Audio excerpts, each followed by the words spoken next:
اب دیکھیے جو علامات قیامت احادیث میں آئی ہیں وہ میں آج آپ کو سنا رہا ہوں.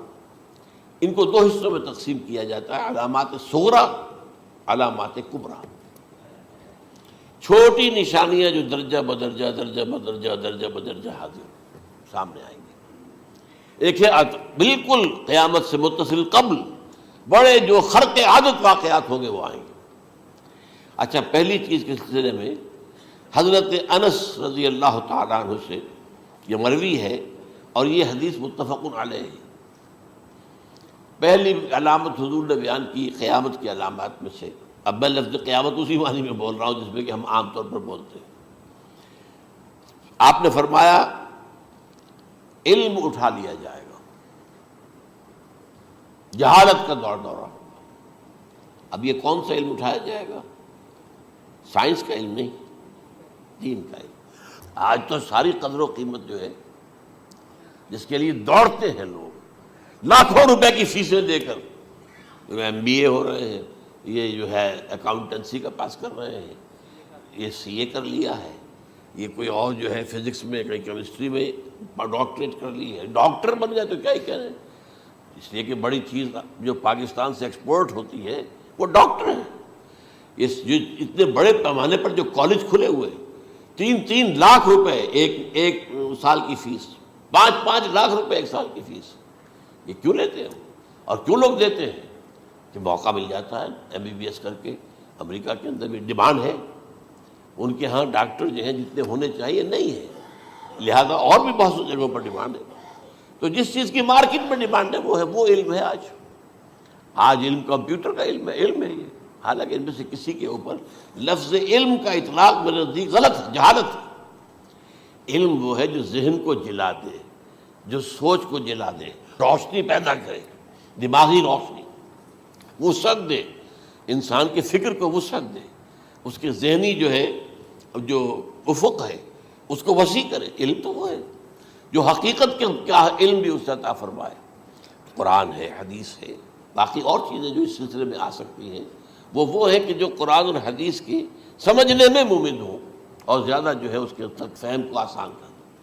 لیکن یہ کہ فرمایا علم اٹھا لیا جائے گا، جہالت کو فروغ ہوگا. ظاہر بات ہے ایک ہی بات ہوئی ہے. دوسرے نمبر پہ یہ کہ جہالت کو فروغ ہوگا. نمبر 3 زنا کثرت سے ہوگا. نمبر 4 شراب نوشی عام ہو جائے گی. نمبر 5 عورتوں کی تعداد بہت زیادہ ہو جائے گی، مردوں کی تعداد کم ہو جائے گی. یہاں تک کہ 50 عورتوں کا خیر خبر کرنے والا، کوئی نگرانی کرنے والا، وہ ایک مرد. اچھا، یہ تو ہے ایک حدیث جو میں نے آپ کو بیان کر دی، متفق علیہ. یہ بخاری اور مسلم دونوں میں ہے.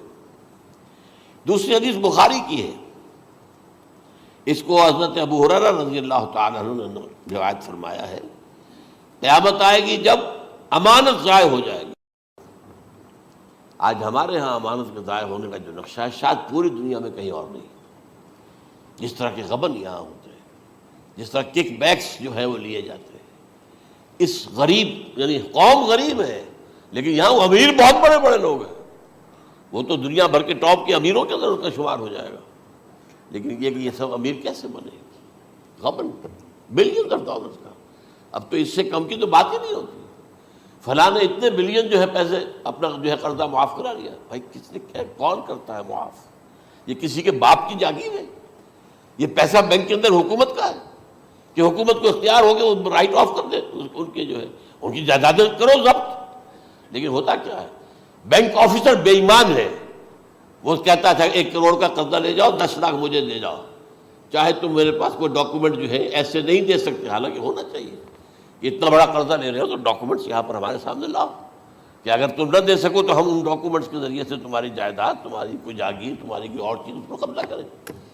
جب وہ وقت آتا دیکھتے تو یہ ڈاکومنٹس ہی فیک ہیں. اللہ اللہ خرچ کیا کرے گا کوئی؟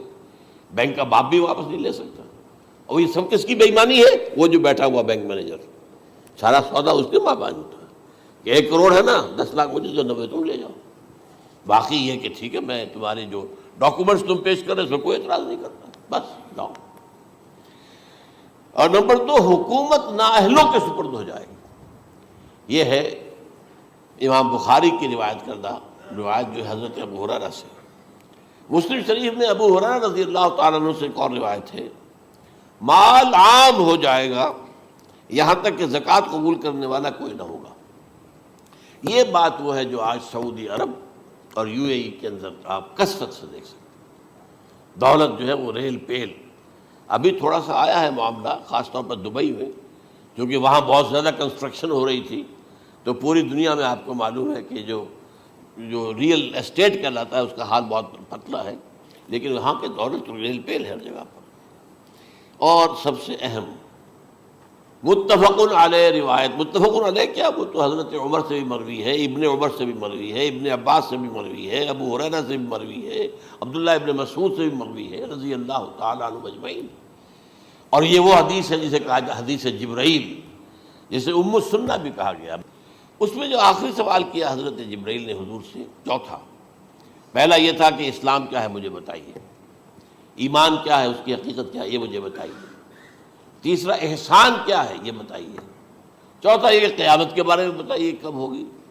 حضور نے فرمایا کہ اس کے بارے میں جس سے سوال کیا جا رہا ہے وہ اس سے زیادہ نہیں جانتا جو کہ سوال کر رہا ہے۔ اب اس کے کئی مفہوم ہو سکتے ہیں کہ بہرحال یا تو حضرت، چونکہ بعد میں معلوم ہوا کہ حضور نے پہچانا نہیں کہ یہ جبرائیل ہے، بلکہ جب سوال جواب ہو کر وہ چلا گیا شخص تو اچانک حضور کے ساتھ ذرا ردو ہو ہی لیا، ذرا بلانا اس کو دوبارہ لانا۔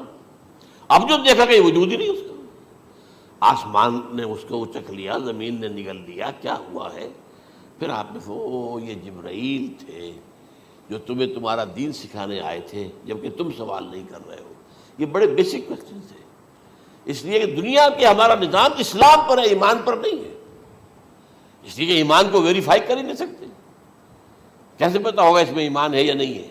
کوئی آلہ نہیں ہے، کوئی الیکٹروکارڈیوگرام ابھی تک ایسا نہیں ہے، کوئی جو ہے اور جو طریقے چل رہے ہیں وہ تو ان کے ذریعے سے یہ تو نہیں معلوم ہو سکتا ایمان ہے کہ نہیں۔ لہذا یہاں کا سارا نظام اسلام پر ہے، شہادت اللہ الہ الا اللہ وان محمد رسول اللہ، پھر ایک نظام بنا دیا وہ اقام الصلاۃ و ایتاء الزکوٰۃ و صوم رمضان و حج البیت۔ اس میں بھی یہ ہے کہ اگر کوئی نماز کو نہیں مانتا تو کافر ہوگا، لیکن نماز پڑھتا نہیں ہے تو کافر نہیں ہے، فاسق ہے، فاجر ہے، گناہ گار ہے، کمزور مسلمان ہے۔ اس طرح زکوٰۃ کا منکر ہو جائے گا تو وہ کافر ہوگا، لیکن زکوٰۃ دے نہیں رہا ہے تو یہ گویا کہ گناہ گاری ہے، کمزوری ہے۔ تو اس حوالے سے نوٹ کر دیجئے کہ یہاں کا دنیا کا سارا اسلامی نظام اور سارا کانسٹیٹیوشنل اور لیگل سسٹم جو ہے اسلام کا وہ اقرار باللسان پر ہے، ایمان ہے وہ کہ جس کی بنیاد پر وہاں فیصلے ہوں گے۔ یہاں کوئی شخص مسلمانوں کا بڑا لیڈر ہے، بڑا علامہ ہے، بڑی اس کی قدر و منزلت ہے، اس کے ہاتھ چومے جا رہے ہیں، پاؤں چومے جا رہے ہیں، ہو سکتا ہے وہاں کہا جائے دفع ہو جاؤ، تمہارے دل میں ایمان نہیں تھا، تم نے یہ سب کچھ کیا تھا اس لیے کہ کہا جائے کہ بڑے عالم ہو، اور یہ کہا جا چکا، فقط قیلا، اب یہاں کچھ نہیں ہے تمہارے پاس۔ پھر فرشتوں کو حکم ہوگا کہ اس کو گھسیٹتے ہوئے جہنم میں ڈال دیں۔ تین باتیں بیان کی آپ نے، یہی حشر اس کا ہوگا مالدار کا، اللہ پوچھے گا میں نے تمہیں بہت مال دیا، تم نے کیا کیا؟ وہ کچھ گنوانا شروع کرے گا، اللہ فرمائے گا جھوٹ بول رہا، قذبت، تم نے یہ خیرات و صدقات اس لیے کیے تھے کہ تمہاری سخاوت کے ڈنکے بج جائے، تعریفیں کی جائے، وہ کی جا چکی ہے، دنیا میں ڈنکا بج گیا، یہاں کچھ نہیں، وہ نیت دل میں کچھ اور تھی تمہارے۔ میں لیس البر ان تولوا وجوہکم والا قرآن مجید کا سبق ہمارا منتخب نصاب کا نمبر 2 بڑی تفصیل سے بیان کیا۔ یہی معاملہ ہوگا اس عالم کا، اللہ فرمائے گا میں نے تمہیں علم دیا، تم نہیں، وہ کہے گا میں نے علم پھیلایا لوگوں میں ہدایت کی، کوئی جھوٹ بول رہے ہیں، تم نے تو صرف اس لیے کیا تھا، تمہاری نیت یہ تھی کہ بڑا عالم شخص ہے، بڑا فاضل شخص ہے، تو یہ سب کہا جا چکا۔ تو وہاں کا معاملہ جو ہے وہ اسلام پر نہیں ہے، یا آپ دکھائیں گے دیکھیے یہ میرا آئیڈینٹی کارڈ، اس پہ اسلام میرا مذہب لکھا ہوا ہے، یا یہ میرا پاسپورٹ ہے، آئیڈینٹیفیکیشن کے لیے دنیا میں عام طور پر یہ چیزیں ہوتی ہیں، کوئی تعلق نہیں۔ آخرت کا معاملہ کسی اور شے پر ہے، وہ تو ایمان دل میں ہے، اور تمہارے تمام جو حرکات ہیں، اعمال ہیں، ان سب کے اندر جب تک کہ اصل جو قوت متحرکہ ہے وہ اللہ کی محبت نہ بن جائے، اخلاص للہ، بحب اللہ للہ، اور یہ کہ یہ تمام چیزیں جیسا کہ